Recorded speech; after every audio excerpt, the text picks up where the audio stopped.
Olá, mulher linda, sábia e que edifica o lar. Eu sou Eliane Cristine e estamos lendo diariamente o livro de Priscila Shirer, A Resolução de Toda a Mulher. Este projeto está autorizado pela editora BV Books. Para aquisição do livro, entre em contato pelo site bvloja.com.br. E chegamos ao 9º dia. Estamos lendo a primeira parte desse livro que define Eis quem eu sou, propositadamente feminina, a decisão de defender a feminilidade bíblica. E hoje vamos ler É bom ser uma garota. Pai, eu oro pela amiga que me ouve, pelo privilégio e pela singularidade de ser mulher, pelo milagre da vida, e peço que o Senhor renove a sua fé em seu coração, que ela se sinta envolvida, abraçada e amada pelo Criador que a formou com tantas particularidades e tato, que a sua identidade seja restaurada e fortalecida no Senhor. Eu oro em nome de Jesus. Amém. É bom ser uma garota. Um noticiário mostrou uma reportagem recentemente dizendo que agnósticos sabem tanto ou mais sobre Deus do que os religiosos. Você nunca sabe o que fazer com estudos ou estatísticas como esta. Porém, ao que tudo indica, os pesquisadores ficaram do lado de fora de uma igreja e pediram para as pessoas que saíam citarem os 4 primeiros livros do Novo Testamento, e muitos não conseguiram. Chocante, não é? Nossa assiduidade e participação cultural em atividades religiosas pode ser, de alguma forma, estável, mas o fato de que nosso conhecimento sobre Deus e sua palavra seja falho não é tão surpreendente. Em alguns lugares, essa deficiência é ainda mais notável do que o conhecimento e compreensão que as mulheres têm da definição bíblica de feminilidade. A única maneira possível de vivermos e defendermos nossa fé cristã como mulheres em uma cultura inundada por ideias feministas é estando cientes do que esta fé implica, cientes da intenção de Deus ao ter nos criado. Na raiz do movimento feminista está o que ainda é uma das maiores preocupações da nossa cultura moderna, a desigualdade entre homens e mulheres, tema especificamente falado nas Escrituras. Você foi criada à semelhança de Deus. E criou Deus o homem à sua imagem. Reticências. Homem e mulher os criou. Gênesis capítulo 1, versos 27. Você, como mulher, não é menos nem mais do que o homem. Você, obviamente, é diferente, mas apenas na função, sobre a qual falarei apenas no próximo capítulo. E não em valor. Séculos de história da humanidade mostram como essa verdade divina foi distorcida com rótulos e ideias impróprias, que as estruturas sociais consideraram como exemplos extremos de abuso e submissão. A falsa percepção de desigualdade de valor entre os sexos levou muitas mulheres a serem usurpadas. Honestamente, estou surpresa pelo fato de que uma rebelião conjunta das mulheres contra esses preconceitos degradantes tenha demorado tanto para acontecer. Mas você, minha amiga e irmã, não é apenas uma parceira igual na ordem da criação. Deus disse que fazer você foi bom, muito bom na verdade. Versos 31. E não apenas bom, mas necessário. Sozinho, Adão não conseguiria realizar as tarefas concedidas à humanidade pelo Criador. O homem precisava de uma parceira, de alguém que pudesse ajudá-lo a completar sua tarefa. Sem ela, essas empreitadas não seriam realizadas. Assim, desde o início, Deus concedeu um papel de importância às mulheres.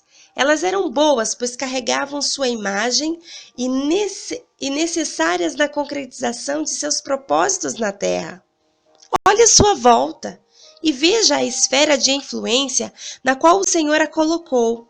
Esse círculo de pessoas e circunstâncias precisa de você. O toque, a experiência, a sabedoria e o coração feminino que você leva a essas áreas são necessários para que o resultado seja o que ele propôs. Você não é apenas um complemento ou uma ideia de última hora que pode ser descartada sem explicação. Sem sua participação e incentivo, muito faltaria, e essa era a intenção de Deus. Ainda assim, com a queda do homem no pecado e a decadência da condição humana, as mulheres foram logo rebaixadas e relegadas à obscuridade, ao segundo lugar. Ao longo do Antigo Testamento, nós as vemos deixando de ser estimadas, premiadas e admiradas como o Criador queria que elas fossem. Então, surge Jesus Cristo.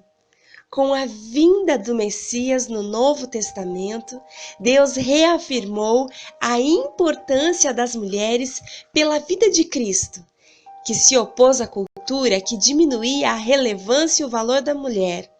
Em vez disso, ele exemplificou na carne o verdadeiro coração de Deus. O quarto capítulo do Evangelho de João destaca apenas uma de várias ocasiões marcantes nas quais Cristo demonstrou sua consideração com as mulheres e seus valores inerentes. Veio uma mulher de Samaria tirar água. Disse-lhe Jesus: "Dá-me de beber." Versículo 7. A chegada daquela mulher no poço em que Jesus estava trouxe à tona um problema extremo. Para começar, uma antiga tradição da cultura judaica não permitia amizade entre samaritanos e judeus. Além disso, em um contexto ainda mais amplo, os homens do primeiro século não podiam conversar com mulheres em público, nem mesmo com as suas próprias esposas.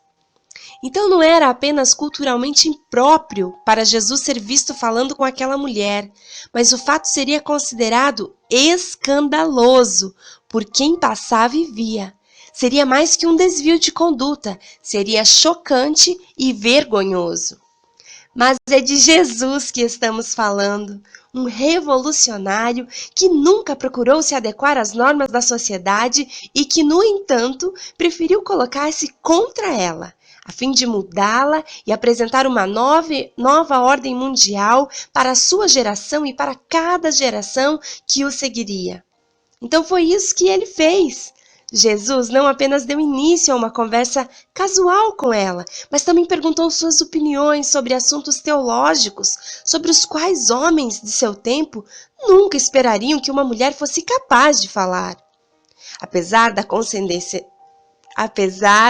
condescendência rabínica e de um desdém cultural quase unânime pelas mulheres, Jesus a tratou como uma pessoa inteligente, como alguém que importava e que era digna da água viva, do Messias, versos 10, assim como qualquer outra pessoa. Em sua misericórdia e amor, ele deu a ela um presente ao qual quase todos diriam que ela era indigna de receber. Sua graça, sua proteção, ele próprio, para purificá-la, mantê-la e sustentá-la. Receba essa palavra em nome de Jesus. Sua graça, sua proteção, ele próprio, para purificá-la, mantê-la e sustentá-la. De fato, Jesus não deixou dúvidas de que mulheres são importantes e merecedoras.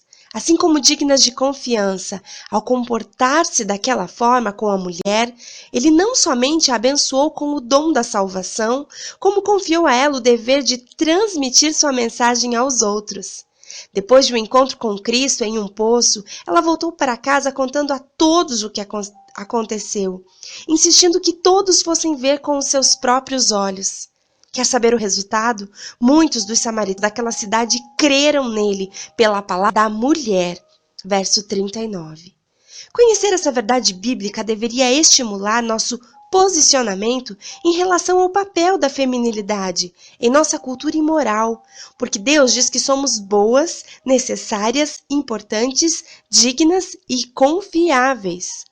Ser mulher nunca foi um castigo a ser suportado ou um traço a ser tolerado.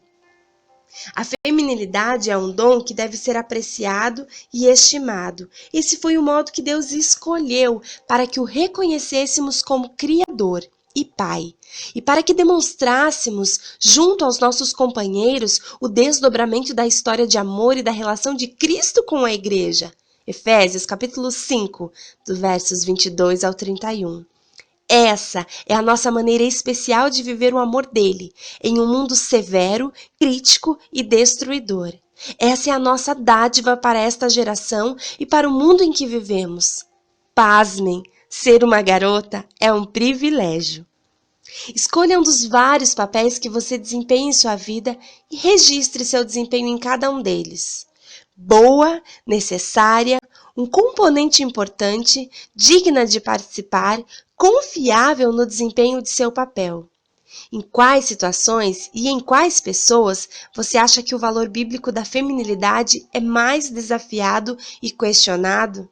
De que maneira podemos criar filhas ambiciosas, educadas e seguras de si, ajudando-as simultaneamente a apreciar as recompensas e bênçãos da submissão? De que maneira podemos criar filhos, fazendo-os respeitarem as mulheres como iguais? Discuta algumas abordagens criativas com suas amigas. Amiga, um grande beijo. Este capítulo para mim é muito especial. Que Deus te abençoe e que fale ao seu coração em nome de Jesus. Até amanhã.